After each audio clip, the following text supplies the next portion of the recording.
तोहार हर अदा जादू बा। तो खुशबू बहार बाड़ू, तोहार हर अदा जादू बा। तो खुशबू बहार बाड़ू, तू ताजमहल से भी सुंदर बाड़ू। तू कितना दिल के अरमान बाड़ू, यह से हमारा कहे के पड़ता ये जान। तो हर हुस्न पर ये दुनिया कुर्बान हो जाई।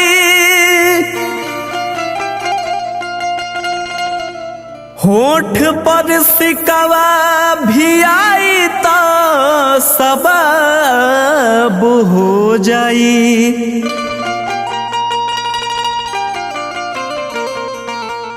तो छुअबो अंगूरी से अपना, तो ये जाने मन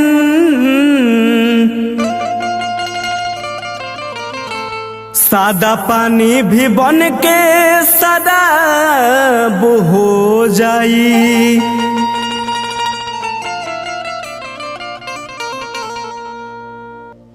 तोहर प्यार के झील ऐसन अखिया केहू डूब के निकल जाई का हो।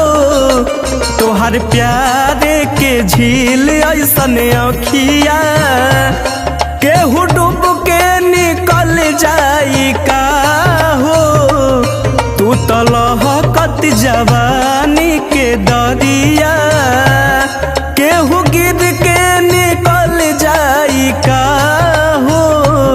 तोहर प्यार के झील ऐसन अखिया।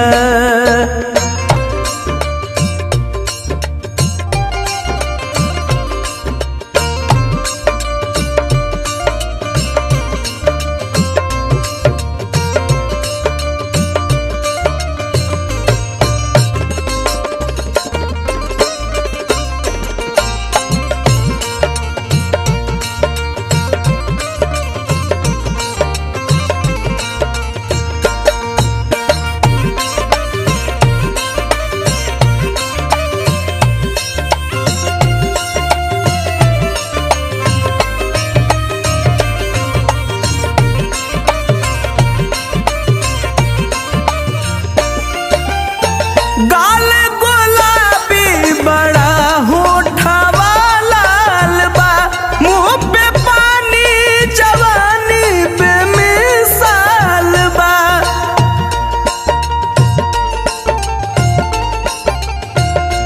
गाल गुलाबी बड़ा होठवा लाल बा, मुँह पे पानी जवानी बेमिसाल बा। मुँह पे जवानी बेमिसाल बा। बाड़ू जाम जवानी के ऐसन केहू पी के संभर जाई का हो। तोहर प्यार के झील ऐसन अखिया।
सनम होठ लागे बंगाल के जादू केहू बच के जाई का हो तोहर प्यार के झील ऐसन अखिया।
तोहरे के सब मंगले होई भले तेजस्वी के कट जाई गर्दन केहू छू के निकल जाई का हो तोहर प्यार के झील ऐसन अखिया। केहू डूब के निकल जाई का हो तोहर प्यार के झील ऐसन अखिया। तोहर प्यार के झील ऐसन अखिया।